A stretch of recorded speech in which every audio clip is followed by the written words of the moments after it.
1, 2, 3, 4. Screen time, screen time, screen time, screen time. It's my screen time too. Screen time, screen time, screen time. Hello, and welcome to It's My Screen Time Too, the podcast where two moms review the best and worst in children's programming. From Netflix reboots and YouTube shorts to Disney classics and Pixar blockbusters, we watch, you listen. Find out what you can tolerate watching for family movie night, what to avoid altogether, and what you'll want to watch alone voluntarily. I'm Katie. And I'm Deborah. And I have two kids, Jay, he's 5, and Kenny, he's 2. And I have 3 kids. Tony is 11, and Libby and Nate are 8. And they sure are adorable, aren't they? So adorable. We like to tell a quick story about how awesome or occasionally awful our kids are, because in addition to being witty and incisive pop culture consumers, we're moms too.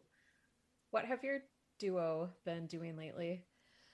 Well, I'm just struck by how I can never predict how they're going to act, no matter how well I think I know my children. So we've been spending some more beach time lately, and we're about to spend even more beach time this weekend. And Jay, who I always think of as my slightly more timid and cautious child, is like very into the beach right now, and he doesn't seem to be intimidated by the waves. He wants to be in the water, and that's awesome. Whereas Kenny, who to my mind has always been the more fearless of the two, is just not having any of it. Oh, I was just really surprised. I'm sure we'll give him a whole weekend at the beach and he'll get over it, but it just goes to show that, like, people, man, we got layers even as children.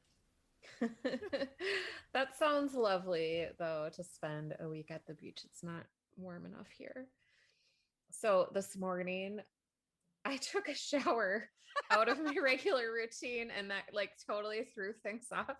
And so Libby didn't pack her lunch until like right before it was time to leave for school, and she realized that she didn't have a lunch to take with her. So Jeremy, Libby, Nate, and I all scrambled, and Nate was like grabbing things out of the cupboard and out of the refrigerator and just throwing it in Libby's lunchbox. And he was like, she likes yogurt, she likes applesauce. And like, I love it when my kids are nice to one another. Aww. So that was pretty adorable. That's really sweet too. And plus he was like, she likes yogurt, she likes applesauce. He wasn't like, she likes ho-ho, she likes ding-dongs. So presumably she has a pretty healthy lunch, compliments of her brother. That's right. Let's move on to screen time in the news. I'm really excited to discuss this Vulture article published on April 28th titled Inside Netflix's Quest to End Scrolling by Joseph Adalian. It's the perfect time to discuss how streaming has changed our viewing habits because Mira, Royal Detective, our topic for the day, has been a victim of streaming. We never caught it because we never just turn on the TV and flip to Disney Junior anymore. Mm-hmm. So this article was about a relatively new Netflix feature titled Play Something, which is a mode that you can turn on to help indecisive viewers find something to watch. And so this article goes into pretty good detail about like how it works and what it is. And they're just trying to mimic like old-timey TV where you turn on the television and just watch what's on.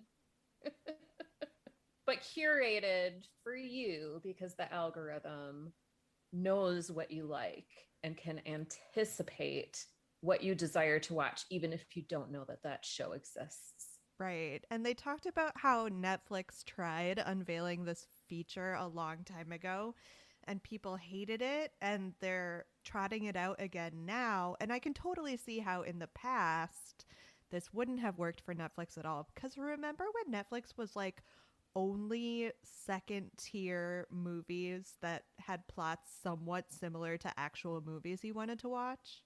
Mm-hmm. Yeah. So I am definitely one of the people that suffers from decision fatigue. Mm-hmm. And so I welcome this feature because I do spend like quite a bit of time for the podcast and for just my own entertainment reasons, like reading articles about new shows and movies and like keeping a list on my phone of things I want to watch and where I can find them. And so if I like that takes up quite a bit of time. So if Netflix can eliminate that and show me season 4 of Ozark, which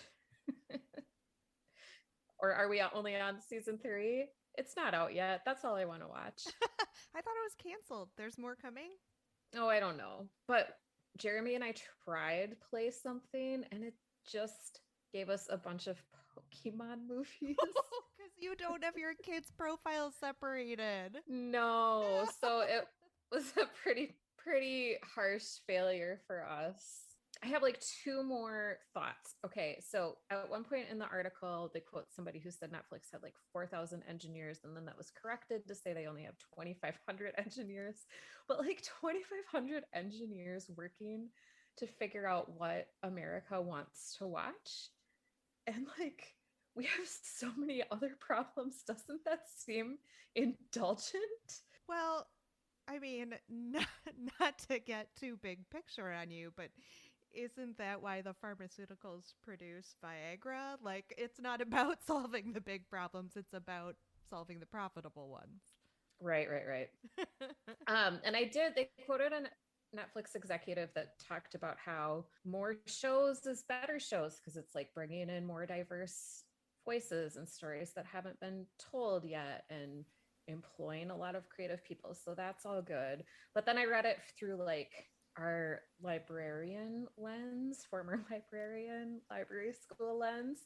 And I just don't think that AI can do all this work. I think that they could definitely use some a human touch here, like a reader's advisory. And particularly with the play something feature, if it's all based on your current algorithm, is there going to be something in there to boost more diverse content to show you something that you might not fall back on? Or is it all going to be just like, look, we know what you've watched in the past. This is the stuff you'll like in the future. Because if that's the case, the whole argument about more content being better from a diversity perspective is kind of moot. That's a really good point, Katie.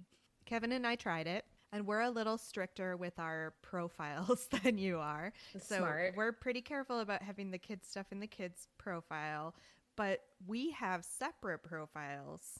And it was hard to discern like whose we should use for the play something because mine, has a lot of cooking reality shows and Kevin's has a lot of shows where people are shot. So we had to kind of choose between them. We ended up with Kevin's profile and they fed us that like new superhero show with the guy I always think is Timothy Oliphant at first. Okay. And, we made it through about 15 minutes of that before it was bedtime and it seemed fine. So I guess it saved time. Was it great? No. But do you expect anything when you're channel surfing to be great? I don't think I ever expected to turn on the TV and find something mind-blowingly good. Yeah. Yeah, I just wanted to be like sedated for a little bit back when all we had was linear television. We have started, we've shifted the kids' bedtimes back a little bit later, which we feel like is good for them. And then I've also decided that I would like to start waking up earlier in the morning, which just cuts down on our already very slim grown-up programming consumption time. So maybe this Play Everything feature will be exactly what we need. Yeah, no wasting time scrolling. All right, so do we have any follow-up from our last episode? I know we talked about how Kid Cosmic was seemed like kind of a perfect programming choice for the whole Copperu Daw family. Have you sat down and watched it together at all? One evening, Libby and Tony lost their screen privileges. So Nate got to pick what to watch, and he and I watched a couple episodes of Kids Cosmic, and it was delightful. Oh, that's Haven't great. finished the first season, but the additional episodes I watched were good. Nice.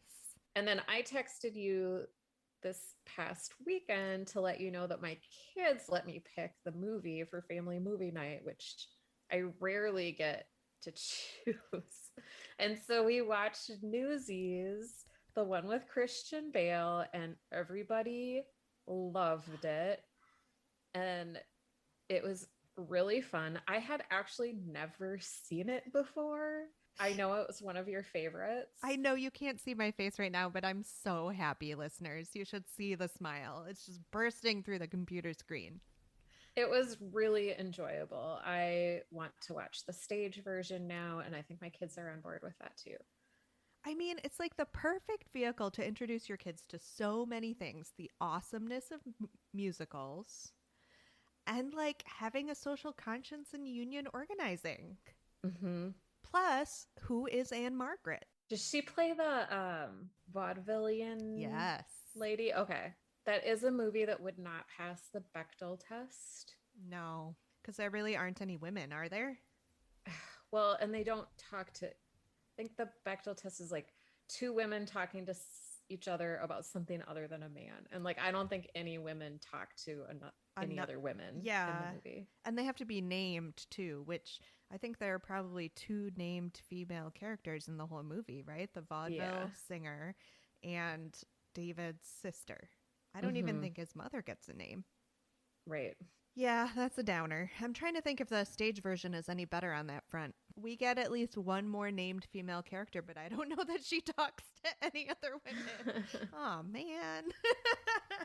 All right. Well, I'm glad you watched Newsies and you liked it. And you really just made me want to watch it with the boys again. Which weirdly, they're more into the stage version than the movie, which I guess I'm kind of fine with. I bet the choreography is really fun to see. It is really fun to see. It's well done, and they tweaked the plot a little bit to change some of the annoying things. All right. Well, as we mentioned up top, today's topic is the Disney Junior series Mira, Royal Detective, which is a half-hour animated show that premiered on March 20th of 2020. Kind of not a surprise that it slipped below our radar because I don't know if you guys remember, but March 2020 kind of had some stuff going on. So we maybe didn't have our finger on the pulse, and it's not a streaming show. It's a regular old Disney Junior show that requires you to turn on the television at a certain time. And for better or worse, that's just kind of fallen away in our repertoire. The second season just recently debuted here in April of 2021. So the whole first season is now available on Disney Plus, which is what helped us be able to watch it and review it for you today. So it was created by Becca Topol, and I don't know if I'm pronouncing her last name correctly.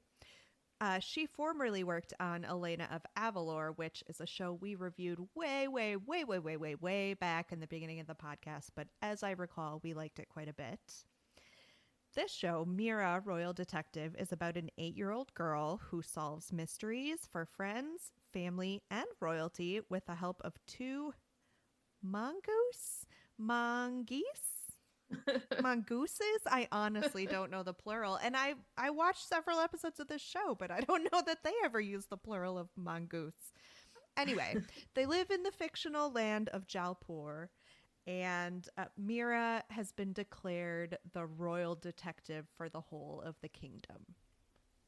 And the show highlights various aspects of Indian culture like dance, food, dress, and music. So, moving on to how we picked it, you know, we love things that introduce an element of diversity into our children's programming. And we thought it might be a good time to do a straight-ahead preschool show that didn't require quite the element of serialization that we've been dealing with lately, our past couple of reviews. If you listen to our show, you know that Deborah loves Aparna Nancharla. I think I heard her on Phoebe Robinson's podcast, Two Dope Queens, because she would have like comedians do a little bit of a set. Okay. Well, she provides some voice acting for this show, so you know it was on Deborah's list. And I just love a good detective story, and I'm trying to indoctrinate my children with a love of whodunits early, so this seemed like a good pick. We watched Season 1, Episode 1, Mystery of the Royal Scarf / Case of the Missing Bicycle. In case you can't tell from that delivery, each of these episodes is cut into a shorter 15-minute, 11 to 15-minute mini episode in the way of standard preschool programming. We also watched episode 8, Case of the Secret Treasure / The Mysterious Polo Player. And we watched episode 20, The Miku Mystery / The Case of the Getaway Goats. So we'll quickly go through the episodes one by one, and then we'll move on to our more general thoughts. Deborah, do you want to take us through Mystery of the Royal Scarf and Case of the Missing Bicycle? Sure. So in season 1, episode 1, Mira, royal detective, uses very solid and practical detective skills to find an important scarf and her friend's bike. Yeah, I like how, in the vein of some of the best detective series and movies, she uses the same tools to solve every case. You know, she jots down her notes in her little notebook, and when she thinks she has found the clue that will unravel the mystery, she takes a minute, she stops, she says, "Let's think this through," and she looks back at all the clues. I liked that as like a structuring device. And she's very dogged. Like, her friends were like, there's no way we can possibly look through every red shopping bag in this whole city. And Mira is like, yes, we can. And that is how we are going to find the scarf. Yeah, she doesn't shy away from how boring detective work can be. In The Mysterious Polo Player and The Case of the Secret Treasure, Mira and her friends form a polo team, but they're not very good until they get help from a mysterious masked polo player who they later discover is one of the royal princes. And in Case of the Secret Treasure, they follow a hidden treasure map to the workshop of a former royal queen. Any thoughts specific to this episode? What was the treasure? It didn't seem like that great of a treasure. Yeah, she just hid the room where she did her work, which it was just one of those like self-indulgent, let me prove how smart I am by making this inconsequential thing difficult to find. Yeah, the clues were really clever, like the little puzzle pieces that fit together. It made me think of, which I have never done one of these, but an escape room, and how like the joy is just in figuring out the puzzles, right? Yeah, it's not in the prize because you know they're going to let you out of the room even if you don't find the Right. way. In episode 20, that's the last one we watched, Miku is he's a mongoose voiced by Cal Penn, and Mira spends that portion of the episode finding out why Miku's been scared and running away from situations. I so related to Miku in this episode because I do not like it when things jump unexpectedly either. Yeah, it was like a little frog. It was like a Jack-in-the-Box frog almost. Like you pushed it down and it was going to hop and you knew it was going to hop, but the tension was that you didn't know when it was going to hop. And you can tell I've given this a lot of thought because it's exactly the kind of thing that would scare me. Yeah, it's not fun to be startled. And then in the case of the getaway goats, I like spent most of this episode like trying to figure out which episode Aparna Nancherla was in. This turns out she was just in the first episode that we watched. She plays the boutique owner who's trying on all the clothes. So the plot of Getaway Goats escaped me. See, I thought you'd like this one because it was sort of a Pied Piper situation where all the pet goats were following this girl who was playing a certain tune on her musical instrument. And it was actually a little bit of and again, I'm going to use a word that I'm not 100% clear on how to pronounce out loud. It was a primer in like traditional Indian instruments. Because the thing was, one of the big clues was we heard this song being played on an instrument.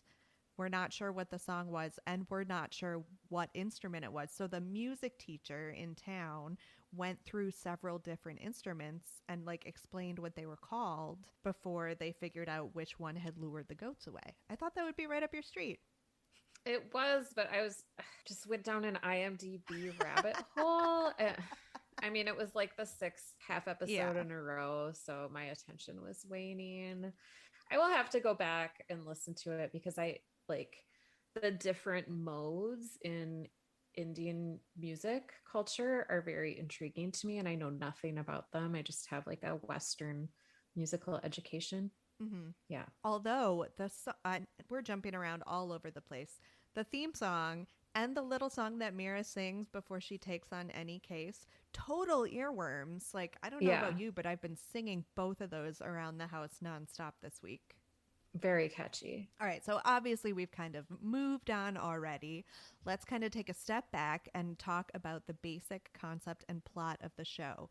Did you like it, Deborah? I liked it. I like a good girl detective story, like Harriet the Spy were books that I really was a book I really enjoyed when I was a kid. Mm-hmm. The Kids in the Mixed Up Files of Mrs. Basil E. Frankweiler, like that's one of my favorite books, and they're Mm-hmm. solving a puzzle in that. I read some Nancy Drew. So this was a show I kind of knew I was going to like Mm-hmm. going into it. How about you? Yeah, I don't think there was any question that we were favorably disposed to this show before watching it.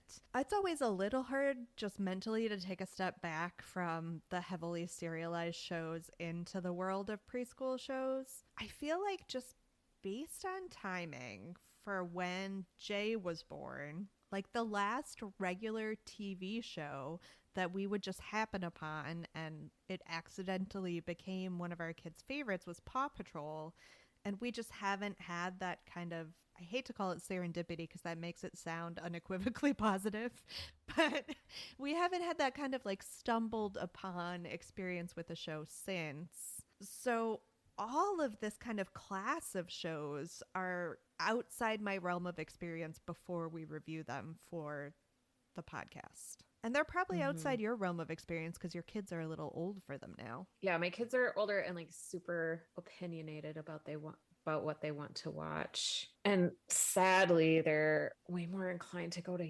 YouTube than to turn on the linear television and find something on a kids channel. You know what would be terrifying? A YouTube play something function. Ugh. It would just be like, we will feed you more vitriol and hate without you Yeah. having to lift a finger. They kind of already do that.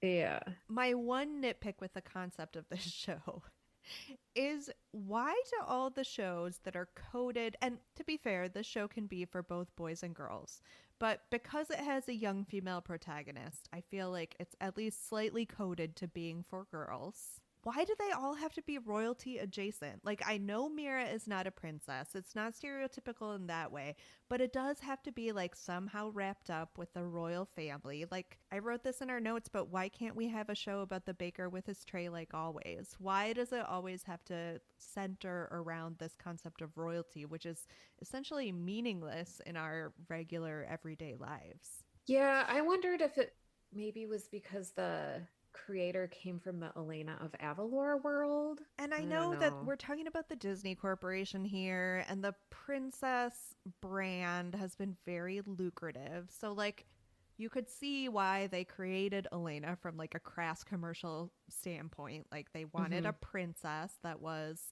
Hispanic or Latina so they could bring that into the fold and sell more merch, right? Right. So Mira is like a small step away from that. I don't know. It's just a lot of princesses, I guess, is my point. Maybe it's because I have boys and like I don't have that much need for princesses in my life. I guess if the princess attraction is what gets your kids to watch this show and it has other side benefits, maybe that's a good. Am I overthinking this? No, I think you're asking legit questions. These are good things to ponder. As usual, I have no answers, but questions, I am full of them. Just full of them.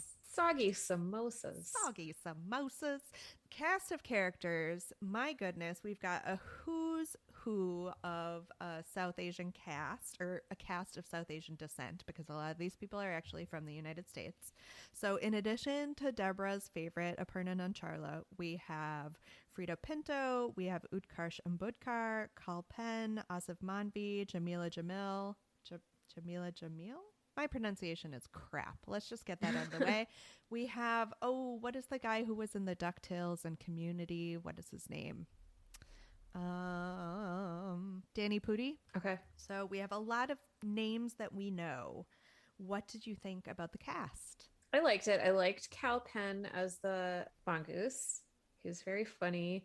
I really enjoyed Prince Neil and Prince Fear. I really liked their dynamic. It was very like Prince William, like adhering to all the stuffy traditions, and like Prince Harry, like moving to Canada. Oh my Down to goodness. earth. I did not think about that. But yeah, definitely the older prince is insufferable, but the Yeah. younger prince is like friends with Mira, always willing to help. He'll step in and be mongoose number 2 if needed. Like, yeah, that's totally the dynamic. You're right. But it was fun. The characters were likable, and that's that's all I've got. It's a big world, and it's clear that like this is their whole world, but it feels like a small town. Yeah. And as someone who like longs for that sense of community in my own life, I'm always attracted to that. Did you have any thoughts on the animation? I thought that the colors were very vibrant, appropriately so. Some of the like Disney does this a lot. Like it places things in, you think it's going to be like a world that was like hundreds of years ago, but then like kids are wearing bike helmets. But there aren't any like motorized vehicles. So I know it's a fictional land, so I can't really complain, but I've felt this way watching other Disney properties. Like, when and where is this? Yeah. Because there's a lot of like dissonance. Yeah, they're very careful about the safety messaging that they put out there, because when they go on the treasure hunt and they find like the boat that they have to take through the underground river, and it was done by, the young prince's great grandmother, there's like a stash of life vests right there for them to take. Which I appreciate Yeah. from a safety standpoint. But maybe not the most logical. Yeah. What did you think about the animation? It definitely had shades of Elena as far as the look of it. For sure. There was one, and I definitely loved all the vibrant colors, all the aspect of the Indian culture. They went to the park in several episodes, and the park is this big green space with like very intricate patterns in the grass. And just from a parenting perspective, I was like, how do children play there? Like, how would they maintain that? Those like delicate whirls of grass coloring. My kids would destroy that in a nanosecond.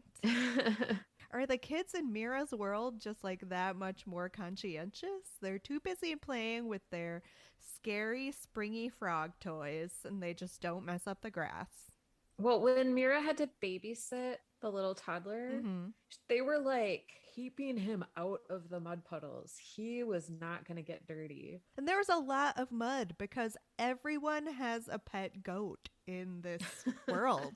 Which, speaking of animation and character design, the only way to make a world full of pet goats work is to not give them realistic, terrifying goat eyes. Like, do you know what goat eyes look like?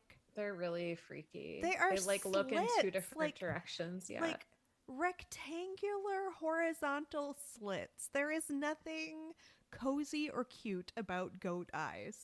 So it was an interesting choice to have everyone have a pet goat. All right, let's get to it because I know this is your bailiwick. Talk to me about the music. I liked it. It was very like sitar infused. We talked a little bit about that when discussing what I missed in Getaway Goats. There was one funny like rap in episode 20 where one of the meerkats, or not meerkats, mongooses, is doing a rap, and I laughed out loud. That was very entertaining. Yeah, well, because I think Utkarsh Ambudkar is a freestyle rapper. So I imagine that they must use that more than once in Oh, nice. Okay. context of the show. Yeah. And I liked the dancing also. Yeah, the show has a dedicated dance consultant, which, made me super happy to see. I tried to, a little bit when we were picking out the episodes to watch for the show, I tried to kind of look and see if I could find dance specific episodes, and I wasn't terribly successful because I feel like the only one that had an extended dance sequence was the mysterious polo player, maybe. And it was like kind of all the townspeople dancing together like you would see. When I saw it, it reminded me of a stage musical, but I think the reference was probably to a Bollywood musical. Oh, sure. Yeah. And then I just did some idle YouTubing, and they have like whole compilations of these Dance with Mira segments. So they must play them as interstitials again on the regular linear television that we are now so bad at watching, that are just, you know, between shows. They'll have a little segment that's Dance with Mira, and she teaches you a different dance based on something the characters are doing, which I thought was really sweet. That's cute. So what did you think about going back to the classic preschool show structure of the short 15-minute episodes bundled into half-hour chunks? It felt very anodyne, soothing, like you know what to expect. I think it's very good for preschoolers. There is something to be said for the comfort of a good formula, and the show definitely had its formula that every episode followed, and it was nice to kind of sink into that vibe. Mm-hmm. Were you able to compare this to any movie or shows for grown-ups? The movie The Namesake. Is that with Cal Penn? Yeah, he's in it. It's kind of an older movie, but it's based on one of my favorite books by Jhumpa Lahiri. So good. And just kind of like, I mean, the culture, the music, the colors reminded me a little bit of the aesthetics of that film. How about you? It's been a really long time since I've seen that. I should look it up again. It's not as good as the book. They rarely are. Yeah. Well, you know, I went straight to like my back catalog of detective fiction and detective shows for grown-ups that I really like. So the one that I thought of immediately was Miss Fisher's Murder Mysteries, which does not take place in India. It takes place in Australia, but it does feature a plucky female detective that is not a member of law enforcement, which, thinking about it, it was actually kind of hard for me to come up with detective shows that weren't about police forces or police force adjacent people. Mm-hmm. Did you cast a gritty HBO reboot? I had to do it. Okay. I would title it Mayor of Easttown, Royal Detective. And it would be a spinoff of Mayor of Easttown, which is set in Pennsylvania. But Kate Winslet would be hired by a royal family somewhere, and she would bring her Pennsylvania accent. And like, I don't know where she shops, like a farm supply store for her clothes on that show. She'd bring her like shabby flannel to a royal court somewhere, and she'd solve some freaking mysteries. I like it. It's almost like an Anna and the King sort of situation. Now I'm picturing Kate Winslet in The Mayor of Easttown in The King and I, and it's just a whole new level. All right, so I pulled out two of my favorite voice actors from the cast, or Deborah's favorite, Aparna Nancherla, and Jamila Jamil, because in the show, Aparna Nancherla plays like a kind of bratty girl, and obviously Jamila Jamil is best known for her role as Tahani on The Good Place. So I wanted kind of a detective show where the two of them, while being extremely self-absorbed, also kind of happen to solve mysteries. Like, it's kind of an accident that it happens. Like how Rami and Michelle's. Yeah, a little bit, because they're obviously not in it for the good of anyone else. Like, they're not doing it from any sort of altruistic place. I like that. That's funny. So the question is, as always, was it better when we were kids? No, definitely not. We didn't have this type of show that just takes place in an entirely, like, there were no shows based in a fictional Indian land when we were kids. Yeah, okay. So the thinking nowadays is, let's make preschool shows that will introduce kids to other cultures and other ways of looking at the world. And the thinking when we were children was, let's produce preschool shows to introduce kids to different breakfast cereals. Yeah. So we have come leaps and bounds, and I, for one, am glad of it. Yeah. Yeah. Would you ever watch this alone voluntarily? No. No, but I will happily be singing the theme song alone voluntarily. Well, no, more like involuntarily, at least until we choose our next show to cover. 10 seconds on whether this is good for our kids. I think this is good. I think my kids are a little on the older end. They're not going to be super into it, but I already recommended it to a friend of mine. Yeah, I watched, I guess, an episode and a half of the ones we watched for today's review with my kids, and they both seemed into it. The antics of the mongooses were very entertaining to Kenny in particular. Jay was super intrigued by the music because it's not like anything that he has heard before. So he was like, this is weird. Is this even music? He wants to like dialogue about it very explicitly, which I am into. But it also, without me bringing it up, has made him be like, I want to watch some more Elena of Avalor. So it's reminded him of that show too. Well, that's a good one too. Ratings? I would give it a 4. It was solid. Same. I thought it was solid. I think, sadly, listeners, the older our kids get, the less we're going to be able to give like super enthusiastic 5+ reviews to preschool shows just because we might be a little sick of watching them. Yeah. But we're trying. We're trying to give our hearts to new preschool shows. And I think Mira did a standout job. Well, thank you for listening to this episode of It's My Screen Time Too. Please rate and review us on Apple Podcasts or your podcast platform of choice.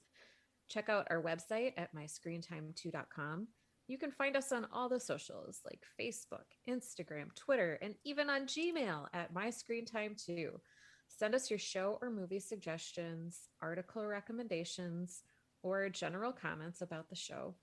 Our theme music was composed and performed by me and my adorable children, and our podcast is produced by Katie.